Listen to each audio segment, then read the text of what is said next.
नाज़रीन, सखरण जे CIMS school मस्जिद कीरियो में doctor Syed Dhureshwar के भेटा पेश करण लाइ सेमिनार मुनक़द कयो वियो। उन हवाले सां ॾिसूं था रज़ा मोहम्मद सियाल जी ही रिपोर्ट।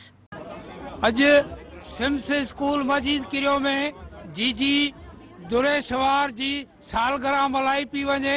अचो त हिते आयल महिमाननि खां पुछूं त हू वधीक इन बारे में छा था ॿुधाइनि। डॉक्टर दुरेश्वर जी याद में मल्हायो आहे। डॉक्टर दुरेश्वर जी याद में सिर्फ़ प्रोग्राम करण मक़सद कोन हूंदो आहे, असां उनजा बहितरीन जेको आहे उनजे बहितरीन रस्ते ते हलंदड़ उनजा फॉलोवर आहियूं। असांजो मक़सद हिन प्रोग्राम खे कराइण जो हो त पढ़ियल लिखियल औरत जेका आहे उहा मुआशरे जी तरक़ी लाइ तमामु घणो वॾो किरदारु अदा करे सघे थी अगरि उहो चाहे त, ऐं उनखे पंहिंजे तालीम खे औरतुनि जी तालीम लाइ ऐं उन्हनि जे अॻिते वधण जे लाइ इस्तेमालु करणु घुरिजे। अॼु जे प्रोग्राम जो इहो ई मक़सदु हो। महिरबानी। दुनिया की पहिरीं सिंधी न्याणी डॉक्टर धुरेश्वर सैयद के भेटा ॾियण जे लाइ असां हिते गॾु थिया आहियूं। ऐं डॉक्टर धुरेश्वर सैयद उहा सिंधी न्याणी आहे जंहिं शाह अब्दुल लतीफ़ भिटाई ते जेको आहे सो माना PhD कई ऐं पहिरीं सिंधी न्याणी आहे। ऐं असां सिंधियुनि खे फ़ख़ुरु बि आहे त उहा असांजी GMC जी न्याणी आहे।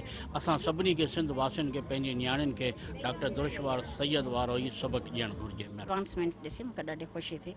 साईं इमदाद फाउंडेशन वारनि जी तमामु घणी महिरबानी, उन्हनि एॾो कमु कयो आहे। जीअं मूं चयो त असांखे हाणे घणी थी वई आहे, हाणे असांखे सतारीदी टाइप माण्हुनि जी ज़रूरत आहे। सो इहो कमु थियणु घुरिजे, तॾहिं सिंधी मुआशरो अॻिते निकिरंदो।